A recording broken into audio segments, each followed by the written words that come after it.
Hello everyone, welcome to my channel Tina's mini blog. এই ব্লগটা হচ্ছে জন্মাষ্টমীর দিনের, কিভাবে আমি আমার গোপাল সোনার স্নান করিয়েছি, কিভাবে সারাদিন জন্মাষ্টমী পালন করেছি।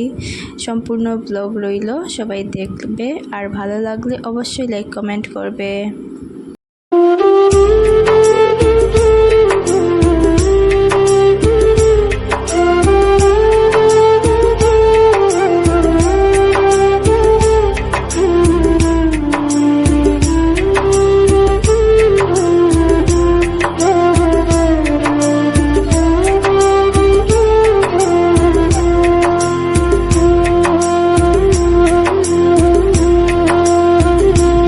এই বছর আমাদের গোপাল 7 বছরে পড়লেন। 7 বছর হলো ওনার, 6 বছর পরে 7 বছর এবার আমাদের ঘরে গোপাল সোনা আছেন। উনি আসার পর থেকেই যেভাবে পারি আমরা ওনার সেবা দিই নিজেদের মতো করেই। আর উনিও আমাদেরকে অনেকটাই ভালো রেখেছেন। কিছু কিছু সময় এমনও পরিস্থিতি এসছে জীবনে, মনে হয়েছে আর ওইটা থেকে বেরোতে পারবো না, কিন্তু উনি ছিলেন বলেই হয়তো আজ এতটা ভালো আছি, নিজের মতো করে আছি, ওনার পূজা করতে পারছি। উনি সব জানেন, উনি রক্ষাকর্তা হিসাবে আমি মনে করি বা মানিও। তাই আমার ভগবান শ্রীকৃষ্ণের আগে আমি আর কাউকেই রাখতে পারি না। উনি আমার সব কথা বুঝেন, শোনেন, আমাকে সব কিছু থেকে আগলে রাখেন উনি। আর ওনার জন্মদিন কিভাবে স্পেশাল না করলে কি হয়।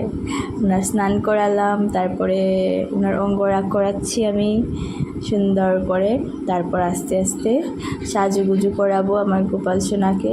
সবাই দেখবেন নিশ্চয়, সবারই জীবনে গোপালের বা শ্রীকৃষ্ণের কতটুকু অবদান রয়েছে আমরা হয়তো কেউ কেউ বুঝি আর কেউ কেউ বুঝিও না। উনার হাত ছাড়া, পরমেশ্বরের হাত ছাড়া আমরা সত্যি ভালো পথে, সঠিক পথটাই হয়তো আমরা খুঁজে পাই না। এটাই মানি আমি যে উনি যা করেন সব আমাদের ভালোর জন্যই করেন, আমাদের এমন এমন পরিস্থিতি থেকে বের করে আনেন যা আমরা কখনো ভাবিও না। আমরা ভাবি এত খারাপ হলো আমার সাথে, কিন্তু হয় আমাদের ভালোর জন্যেই, তা প্রতিটি ক্ষণে বুঝতে পারি। তাই আমি আমার গোপালকে মানিও আর ওনার সাথে সব শেয়ারও করি। উনি জানেন জীবনে যাই হবে ওনার চরণেই দেওয়ার, যেটা করবার উনিই করবেন, ভালো হোক মন্দ হোক যাই হোক। তো আমার গোপাল সোনাকে সাজুগুজু করানো স্টার্ট করলাম আমি। যেহেতু আমার ছোট্ট গোপাল, তাই ওনাকে সাজাতে একটু লেট হয়ে যায়। সুন্দর করে সব কিছু বসানো, চুল পরানো, তারপরে কানের পরানো, গলার পরানো, তাও সুন্দর করে পরাই। আর এই যে সুন্দর ড্রেসটা এবারের, এটা দিয়েছে আমার বান্ধবী নিপা আমার গোপু সোনার জন্য, তাই এইটাই পরিয়েছি এবার জন্মাষ্টমীর দিন। আর দেখো আমি কীভাবে সাজাচ্ছি আমার গোপাল সোনাকে। আর এবার ওনার জন্য একটা রূপোর মুকুট আর একটা বাঁশি এনেছিলাম, ওইটাও দিয়েছি। সব কিছু ওনার চাওয়াতেই হয়ে যায়, আমি কিছুই করি না। আমি মনে করি উনি যেটা চান সেটাই পান, উনি করিয়ে নেন, সেবাটাও উনিই নিয়ে নেন আমাদের কাছ থেকে। আর এই দেখো আমার গোপু সোনা সেজেগুজে রেডি বার্থডের জন্য। আর তারপর সাজিয়েছিলাম ফুল টুল দিয়ে, সেগুলো আর ভিডিও করা হয়নি। শুধু প্রথমে সকালের ভোগটা দিয়ে আরতি করে নিচ্ছে। তারপর আমি একটু বেলুন ফুলাচ্ছি গোপালের জন্য সাজাবো, তাই অনেকক্ষণ লেগেছিল ফুলাতে ফুলাতে। গান শুনে শুনে আমি বেলুন ফুলাচ্ছিলাম, মাও আমাকে একটু হেল্প করেছে। তা এই যে আমার সব বেলুন ফুলিয়ে রেডি, তারপরে আমি সাজাবো। এই যে আমি সাজাচ্ছি আর আমার মা এই ভিডিওটা করে দিচ্ছে। সবার জন্মাষ্টমীর ভিডিও দেওয়া হয়ে গেছে আমি জানি, কিন্তু আমি একটু ব্যস্ততার কারণে আর কিছুটা আলসেমও করে দেইনি। আর এই যে এইভাবে আমি সাজিয়েছিলাম আমার ঠাকুরঘরটা গোপাল সোনার জন্মদিনের জন্য। শ্রীকৃষ্ণের জন্মাষ্টমী মানেই যবে থেকে করা হয় ইমোশন আর কি, আমার কাছে অনেক ভালো লাগার একটা দিন। ভগবান শ্রীকৃষ্ণর জন্ম হয়েছিল ওই দিনকে। তো আমি অনেক ভালোবাসি ঠাকুরের জন্য কাজ করতে, সাজাতে, এগুলো করতে ভাল লাগে, তাই করি। আর এই যে প্রথমেই দেওয়া হয়েছিল সকালের বুকে ফল, তারপরে দুধ, ছানা, এইগুলো দিয়ে গপু সোনার ভোগ লাগিয়ে দেওয়া হয়েছে, নাড়ু সব কিছু দিয়ে। আর এই যে আমাদের বার্থডে বয় বলা যেতে পারে, ভগবান শ্রীকৃষ্ণ সাজুগুজু দিয়ে রেডি বার্থডের জন্য। আমি নিজেই পুরো ঠাকুরঘরটা সাজিয়েছি আমার গোপাল সোনার বার্থডের জন্য, জন্মাষ্টমীর জন্য। তা সবাই বলবে কেমন হয়েছে। এই যে সকালের ভোগ দিয়ে দেওয়া হয়েছে, তারপর কেক বানিয়েছিলাম গোপুর জন্য, আর একটু ভিডিও করেছি তাই। আর কেকটা হচ্ছে তাল দিয়ে কেক বানিয়েছিলাম, আর মা বানিয়েছিল তালের বড়া, লুচি, পায়েস, অনেকগুলো আইটেমস, কিন্তু সবার ভিডিও করা হয়নি, আমিও বিজি ছিলাম তাই ফোন ধরে ধরে আর ভিডিও করতে পারিনি। এই যে মা তাল নিয়ে বড়ার জন্য রেডি করছে, আর ওই দিকে বসিয়ে দিয়েছিলাম একটা কেক এইখানে পিতলের গামলার মধ্যে, আর একটা কেক বসিয়েছিলাম ওভেনে। আর এই যে এই গোপাল সোনা হচ্ছেন আমাদের পিসির বাড়ির নতুন গোপাল, তো ওনার জন্য একটা কেক বানিয়ে দিয়েছিলাম আমি। আর এই যে উনিও সেজে গুজে বসে আছেন, ভগবান শ্রীকৃষ্ণ আমাদের গোপাল সোনার জন্ম হয়েছিল ভাদ্র মাসের কৃষ্ণপক্ষের অষ্টমী তিথিতে। আর ওনার মামা কংসের হাত থেকে রক্ষা করার জন্য বসুদেব আর দেবকী ওনাকে নন্দের আলোয় রেখে এসেছিল। আর সেই কৃষ্ণেরই হয়েছিল ৭৮ শতনাম, ১০৮টি নাম। এবার আমরা ওনার শতনামটি পাঠ করলাম, সবাই মিলে গান গাইলাম।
বৃন্দাবন বিলাসিনী তাই আমাদের।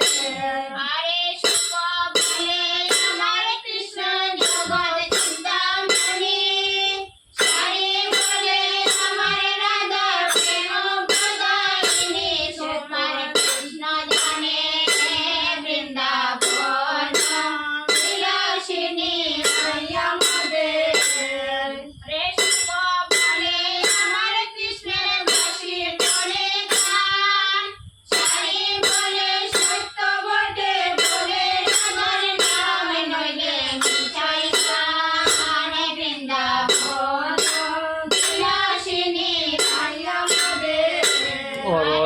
সুখ বলে আমার কৃষ্ণ জগতের শুরু, সারি বলে আমার রাধা বিলাসিনী তাই আমাদের। আরে সুখ বলে আমার কৃষ্ণ প্রেমের ভিতরে, সারি বলে আমার রাধা প্রেমের হলো হরি, প্রেমের ঢেউ কিশোরী বৃন্দাবন বিলাসিনী তাই আমাদের।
এভাবেই এবারের জন্মাষ্টমী পালন করা হলো আমাদের ঘরে।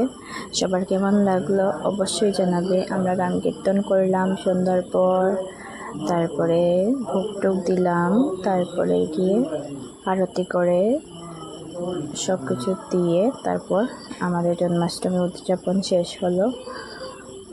সবার কেমন লেগেছে অবশ্যই জানিও।